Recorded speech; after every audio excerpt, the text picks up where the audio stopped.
로마서 9장 21절 우리 한 절만 합독하겠습니다. 네, 시작. 토기 장이가 진흙 한 덩이로 하나는 귀히 쓸 그릇을 하나는 천이 쓸 그릇을 만들 권한이 없느냐. 아멘. 네, 인사합니다. 아버지 예수님, 네, 예수님의 은혜와 평강이 넘치시기를 축원합니다. 아멘.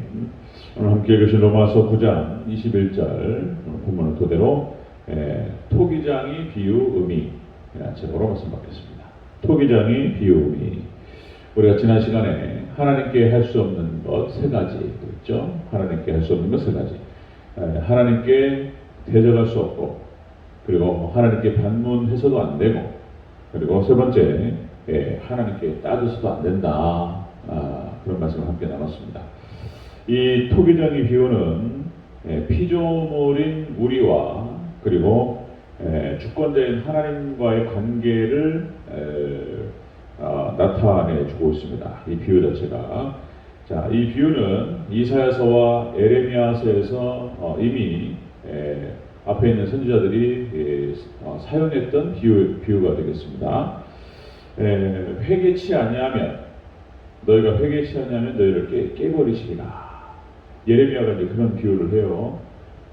토기장이가 진흙을 만들었는데 악하게 쓸 그릇도 만약에 회개하면 잘 하나님께서 사용하실 것이고, 그러나 세울 그릇으로 만들었는데 너희가 계속 죄악을 저지르면 깨버리시리라. 뜻을 돌이키시리라. 자, 이런 말씀을 이런 비유를 하는 것을 볼 수가 있습니다. 예레미야서에. 자, 이렇게 해서 이 비유라고 하는 것, 이런 어떤 상징적인 것이 바로 성경의 언어다 그랬습니다. 하나님의 언어. 그래서 어떤 한 장면을 통해서 많은 것을 함축합니다. 이것이 하나님께서 표현하시는 방법이고요. 자, 이 토기장의 비유를 통해서 하나님께서 절대 주권자이시라고 하는 것, 하나님의 놀라우신 구원에 대한 섭리와 작정과 완성에 대해서 의미를 전달하고 있는 것을 볼 수 있습니다. 좀 더 자세히 살펴보겠습니다. 토기장의 비유미. 첫 번째로, 하나는 귀히 쓸 그릇을 만드신다는 거예요. 하나는 귀히 쓸 그릇을 만든다. 21절 초반부요. 함께 했습니다. 시작. 토기장이가 진흙 한 덩이로 하나는 귀히 쓸 그릇을. 아멘. 토기장이가 진흙으로 하나는 귀히 쓸 그릇을 만들었다. 자, 이것은 무슨 뜻이냐면, 역시 이제 하나님의 주권 속에서 모세라든지 이스라엘 백성들은 귀히 쓸 그릇으로 하나님 만드셨다. 이런 얘기가 되겠습니다. 여기 귀히 쓸 그릇으로 만들었다. 귀의 뜻이 그런 뜻인지 모르겠는데, 귀히 쓸 그릇을. 귀히. 이것은 이제 귀중품이라는 뜻입니다. 귀중품이고, 높은 수준의 어떤 가치. 귀중품. 높은 수준의 어떤 위엄. 보배롭고 존귀하게 너희를 만드셨다. 이런 뜻인데요. 모세, 여러분들 히브리서 11장에 나타나는 히브리서 11장 믿음장에 나타나는 믿음의 선진들의 모습, 아브라함과 이삭과 야곱과 쭉 기록이 되죠. 모세는 애굽의 바로의 딸의 아들이라고 하는 것을 칭함받기를 거절하고 하나님의 백성들과 함께 고난받는 것을 선택했다. 그래서 이제 애굽의 왕자로서의 모든 부귀영화를 다 버리고 근데 그쪽으로 갔다라고 성경에서 히브리 11장에서 얘기한단 말이죠. 그걸 선택했다는 거예요. 모세가. 그래서 그런 선택의 과정이 모세를 어떻게 이끌었냐면 광야로 이끌었어요. 광야로. 그래서 애굽의 왕자로서 귀족보다 훨씬 높은 지체. 그래서 부귀영화를 다 버렸단 말이에요. 그리고는 이제 그 광야로 가서 그렇게 해서 고난을 받고 40년 동안 연단을 받고 이런 삶을 살았다는 것이죠. 자, 그런데 하나님께서 그를 얼마나 존귀한 존재로 높여주셨냐. 80세가 되어서, 그죠? 우리가 정말 잘 알다시피 나이 80이 되었습니다. 인생으로서 사실 다 끝났어요. 인생 정리해야 될 나이잖아요.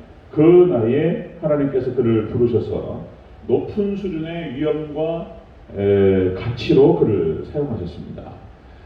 하나님 믿음으로, 그러니까 우리가 하나님을 선택하고 우리가 순종하고 하나님을 따라갈 때 하나님께서 우리를 붙들어서 쓰시면 우리가 보배롭게 될 줄로 믿습니다.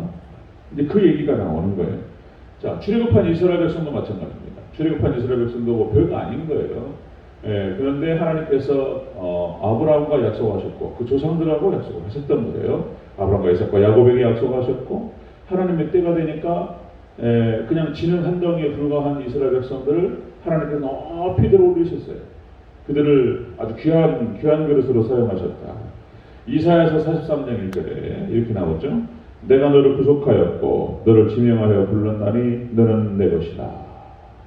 하나님께서 이사야서 43장에 그 이스라엘을 향해서 야곱을 향해서 기가 막히게 사랑 고백을 하셔요. 사랑 고백. 이스라엘을 향한 하나님의 사랑 고백입니다. 너희가 불 가운데 지날 때에 내가 너와 함께 할 것이며 너희가 불 가운데 지날 때에 불꽃이 사르지 못할 것이요. 그러면서 이제 네가 내 눈에 보배롭고 존귀하며 네가 내 눈에 보배롭고 존귀하며 내가 너를 사랑하였은즉 쫙 나오죠. 여러분들 이렇게 하나님께 사랑받는 귀한 그릇이 되시기를 주의 이름으로 축원합니다. 그것은 하나님의 놀라우신 주권 가운데 선택하셨고 귀 있을 끌어서 이렇게 쓰셨다. 지금 오늘 본문에서는 하나님의 주권적인 차원에서 또 보지만은 또 인간의 책임과 우리의 믿음의 어떤 관점에서 봤을 때에는 이렇게 믿음의 선진들 모세, 이스라엘 백성들, 야곱, 그죠? 하나님을 바라보고 믿음으로 따라갔단 말이에요. 그런데 우리가 믿음으로 잘 따라가면 하나님의 귀에 있을 그릇으로 쓰임 받을 줄로 믿습니다. 이렇게 같이 있는 거예요, 같이. 자, 이렇게 진흙 한 덩어리에 불과했던 모세라든지 이스라엘 백성들을 하나님께서 구원하시고 그를 귀한 그릇으로 존귀하고 같이 있는 보배로 쓰셨다는 것입니다. 자, 토기적인 비유를 통해서 이렇게 얘기합니다. 하나님의 주권 속에 모세와 이스라엘은 귀 있을 그릇으로 쓰시고, 두 번째 부분은요, 토기적인 비유로 하나는 천이 있을 그릇으로 하나님께서 만드셨다. 21절 다시 한번 보겠습니다. 시작. 토기장이가 진흙 한 덩이로 하나는 귀 있을 그릇을 하나는 천이 있을 그릇을 만들 권한이 없느냐. 아멘. 하나는 천이 있을 그릇을 만들었다. 이 천이 쓴다고 했을 때 이 천하다라고 하는 것이 굴욕이요, 굴욕이고 불명예스러운 것을 말하는 것입니다. 우리가 이제 뭐 그런 표현을 쓰잖아요. 우리의 흑역사다. 인생길 속에서 자랑스러운 부분도 있지만 어떤 부분들에 대해서는 숨기고 싶은 부분도 있고, 그죠? 모든 인생이 뭐 찬란히 빛만 나는 건 아니잖아요. 저도 흑역사가 있고, 저도 그냥 뭐 드러내고 싶지 않은 그런 모습, 다 인간은 다 있는 것이죠. 인간이 뭐 완벽한 존재가 아니니까. 그러니까 이 천하다라고 하는 것이 그런 뜻이에요. 불명예스럽고 굴욕적인 것들을 말하죠.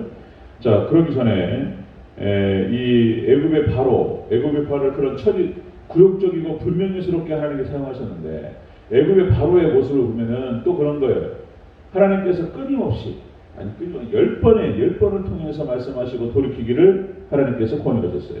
모세를 보내시고 아론을 보내시고 그렇게 말씀하셨음에도 불구하고 어떻게 합니까? 바로가 철저하게 하나님을 대적했습니다.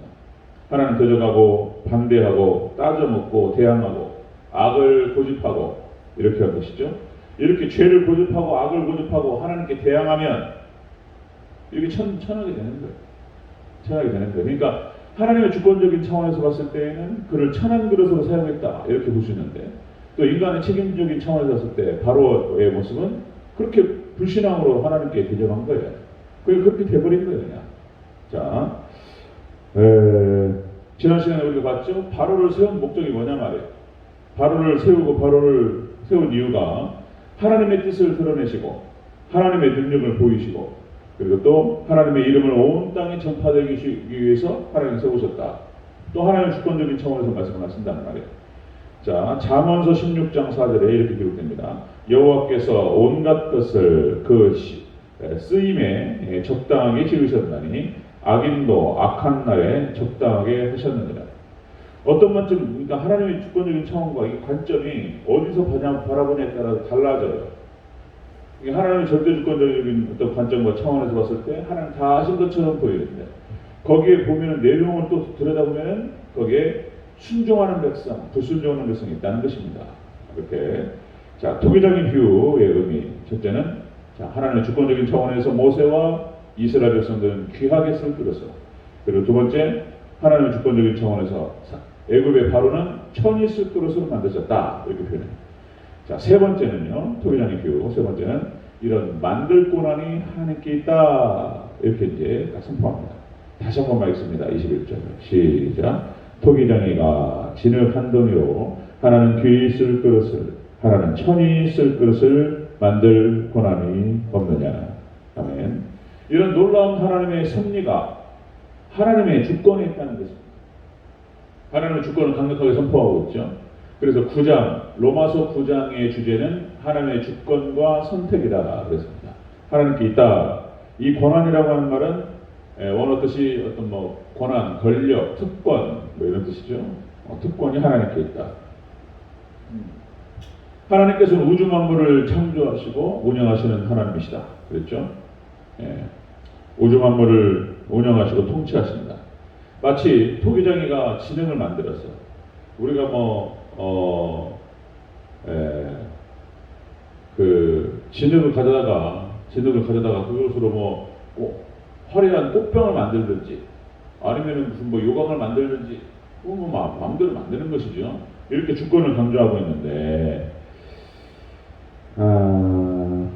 지난 시간에도 우리 말씀을 드렸던 것처럼 하나님의 선택과 유기에 있어서 누구는 선택하시고 누구는 버리시느냐 또 이렇게 따져 볼 수 있단 말이죠.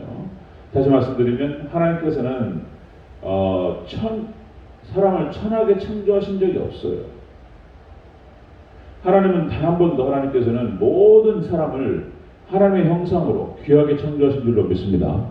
천하게 창조하신 사람이 없어요. 모두가 존귀한 존재로 창조하셨어요. 자, 다 하나님의 형상으로 만드셨어요. 그런데 그 하나님의 형상 중에서 자유의지를 줬더니 거기에는 어떤 존재는 철저하게 하나님을 부정하고 악을 고집하고 불순종으로 일관했다는 것입니다. 이들은 하나님께서 하나님의 또 이런 어떤 놀라우신 섭리와 주권 가운데에서 천하게 되는 거예요. 그리고 믿음과 순종으로 하나님을 따라가고 그렇게 해서 하나님을 따르기 위해서 때로는 고난을 선택하고 이랬던 믿음의 선진들과 믿음의 백성들은 존귀하게 세우셨어요. 그런 내용들이 나타나요. 하나님의 주권적인 역사와 인간의 책임적인 차원에서 같은 방향으로 성경 기록되어 있다는 것입니다. 자, 그렇다면 이런 차이가 그래서 금방 말씀드린 거예요. 이런 차이가 발생하는 이유는 무엇이냐? 사실상 또 이것도 다 알 수가 없어요. 조직신학적으로, 교리적으로, 조직신학적으로 왜 이런 차이가 발생합니까? 라고 물어보면은 거기에 대한 답이 조직신학적인 답이 뭐냐면 알 수 없다는 것입니다. 우리는 다 알 수 없어요. 그냥 또 여러 번 말씀드리지만 고린도전서 13장에 나타나는 그냥 지금은 우리가 거울을 보는 것처럼 희미할 뿐이에요. 온전한 것이 올 때 예수님께서 오셔서 모든 것을 완성하실 때 그때 우리가 얼굴과 얼굴을 맞대어 볼 줄로 믿습니다. 그때까지 우리가 할 수 있는 일은 하나님 말씀을 하나님을 바라보면서 잘 믿음으로 순종하고 따라가면 되는 거예요. 자, 그렇게 성경에서는 얘기하고 있는 것입니다. 자, 그래서 하나님의 주권적인 역사가 있지만 또 이제 우리 편에서 그래서 우리는 인간의 책임적인 차원에서 주님을 바라보면 돼요. 그래서 저도 늘 항상 결단하고 늘 기도하는 것이지만 하나님의 뜻을 쫓아서 하나님 말씀 붙들고 잘 죽을 수 있도록 도와주시옵소서. 사도 바울이 나는 매일 죽노라 이렇게 고백하잖아요. 그러니까 이제 여러분들 하나님 말씀 붙들고 매일 죽는 저와 여러분 되시기를 축원합니다. 자신을 죽이고 때에 따라서는 자신의 생각 이런 것들 하나님 말씀이 좀 명확하면 하나님 뜻이네. 그러면 자기 생각과 자기 목적과 자기 계획과 이런 것들을 내려놓고 하나님께 순종하고 그럼 하나님 뜻이 무엇입니까? 제가 따르겠나이다. 이런 자세로 하나님께 나아가실 수 있기를 축원합니다. 이렇게 모세처럼, 그죠? 믿음의 선진처럼, 출애굽한 이스라엘 백성들처럼 그 말씀만 쫓아서 언약궤 그리고 예수님만 쫓아 쭉 따라가면 아주 존귀한 존재로 하나님께서 우리를 사용하실 줄로 믿습니다. 그런 거. 자, 토기장의 비유입니다. 토기장의 비유의 의미. 하나님의 주권적인 역사 가운데에서 모세와 이스라엘 백성들은 귀한 그릇으로, 두 번째 하나님의 주권 속에서 바로는 천한 그릇으로 하나님께서 놀라운 섭리 가운데에서 역사하셨다는 것입니다. 우리가 지금은 다 할 수 없지만 우리가 이제 예수님께서 오실 때 얼굴과 얼굴을 맞대어서 보고 모든 것이 선명해질 줄로 믿습니다. 지금 선명해요. 하나님께서 거의 진리를 많이 드러내셨습니다. 거의 많이 드러났어요. 그래서 이제 지금 뭐 방황하고 헷갈릴 게 없어요. 주님만 잘 바라보고 예수님만 진리만을 따라가는 우리 성도님들 되시기를 축원합니다. 아멘. 기도하겠습니다.